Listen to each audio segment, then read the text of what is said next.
دوسری ایک آڈیو کے حوالے سے بات کر لیتے ہیں. مفتاح اسماعیل صاحب جن کو آپ کریڈٹ دیتے ہیں, ملک کو ڈیفالٹ سے بچایا, مشکل فیصلے کیے اور اب ان کی تبدیلی بھی ہونے جا رہی ہے, اسحاق ڈار صاحب غالباً فائنانس منسٹر ہوں گے, ان کے حوالے سے مریم نواز گفتگو کر رہی ہیں کہ کچھ نہیں آتا, ٹی وی پہ بیٹھ کے الٹی سیدھی باتیں کرتے ہیں, ہمیں نقصان پہنچا رہے ہیں. اور انٹرسٹنگلی مفتاح اسماعیل صاحب جو کہ 4 مہینے سے کہہ رہے ہیں کہ جو فیصلہ میں کرتا ہوں وہ وزیر اعظم انڈورس کرتے ہیں, ان کو سپورٹ حاصل ہے وزیر اعظم کی, وہ بھی اس میں بات کر رہے ہیں کہ جو وہ کر رہا ہے ہمارے لیے مشکل پیدا کر رہا ہے. ڈنڈی مار دی ہے مفتاح اسماعیل نے, اور کلیئرلی ڈنڈی ماری ہے, یہ وزیر اعظم کہہ رہے ہیں. تو یہ فائنانس منسٹر کے حوالے سے اس قسم کی گفتگو آپ کے خیال میں کوئی گڈ گورننس کی مثال ہے؟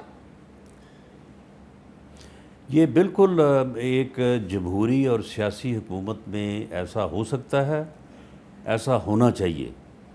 حکومت اگر ایک فیصلہ کرتی ہے اور میری رائے میں وہ فیصلہ جو ہے وہ پبلک ایٹ لارج کے مفادات کے خلاف ہے تو میں اپنی رائے کا اظہار کر سکتا ہوں, اور میری رائے کا اظہار جو ہے وہ اسے روکا نہیں جانا چاہیے, گورنمنٹ کو برداشت کرنا چاہیے.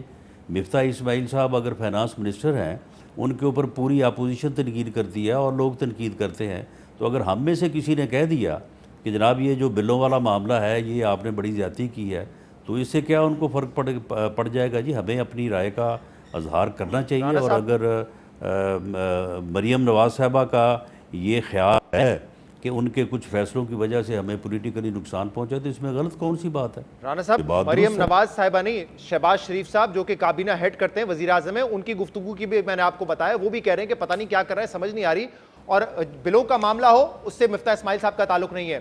پیٹرول کی قیمت میں اضافے کا فیصلہ وزیر اعظم کا ہوتا ہے, فائنانس منسٹر کا نہیں ہوتا ہے. تو اگر کوئی قصوروار ہے پھر ان مشکل فیصلوں کا جس کی وجہ سے آپ ہمیں بتاتے ہیں کہ ملک کو ڈیفالٹ سے بچایا, وہ تو وزیر اعظم شہباز شریف نے کیے نا, تو پھر ان کی بھی کہیں پہ بیٹھ کے کوئی چگلی کر رہا ہوگا, ان کی بھی پیٹھ پیچھے کوئی بات کر رہا ہوگا کہ کس قسم کے فیصلے لے رہے ہیں شہباز شریف صاحب.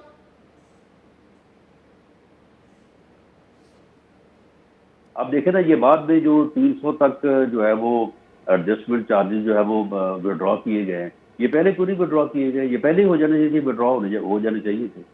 اور دوسرا یہ جو ایڈجسٹمنٹ چارجز ہیں یہ 1 مہینے میں کیوں سارے لگا کے مجھے بھیج دیے جی؟ ان کو 3 مہینوں کے اوپر جو ہے وہ آپ تقسیم کر دیتے. یہ ساری چیزیں ہم نے خود کی ہیں. تو مریم نواز صاحبہ نے اگر بات کر دی اور اگر کسی نے جو ہے وہ ٹیپ کر کے وہ چلا دی ہے, تو میرا تو خیال ہے اس نے ہمارے حق میں ہی یہ چلائی ہے.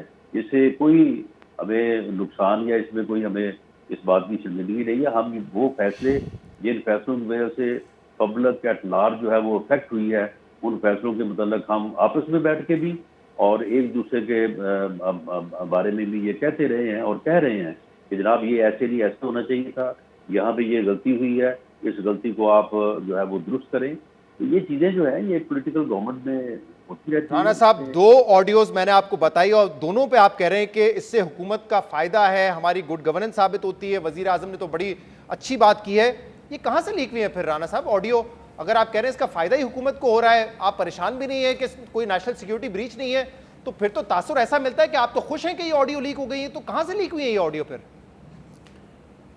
نہیں دیکھیں, آڈیو کا ہونا جو ہے اس میں جو کنٹینٹ ہے اس کے اوپر جو بات میں کر رہا ہوں, کوئی اس کے علاوہ کوئی اور دوسری رائے جو ہے وہ ہو نہیں سکتی, نہ کوئی جو ہے وہ اس کو اس طرح سے ڈریگ کر سکتا ہے.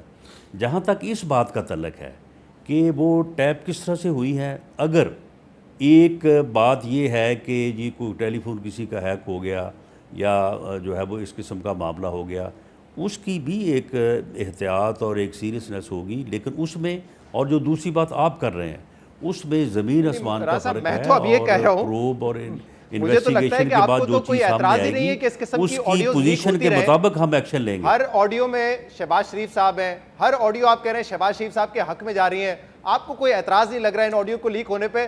تو میں تو ایک کانسپریسی تھیوری میرے ذہن میں آپ جو ہے وہ ڈیولپ کر رہے ہیں کہ یہ پھر لیک کون کر رہا ہے, کس کو فائدہ ہو رہا ہے اور کون خوش ہے ان آڈیوز کے لیک ہونے سے, کہ میں تو اس میں بڑا سرخرو ہو رہا ہوں, میری تو گڈ گورننس ثابت ہو رہی ہے. میں کنفیوز ہو گیا ہوں تھوڑا سا.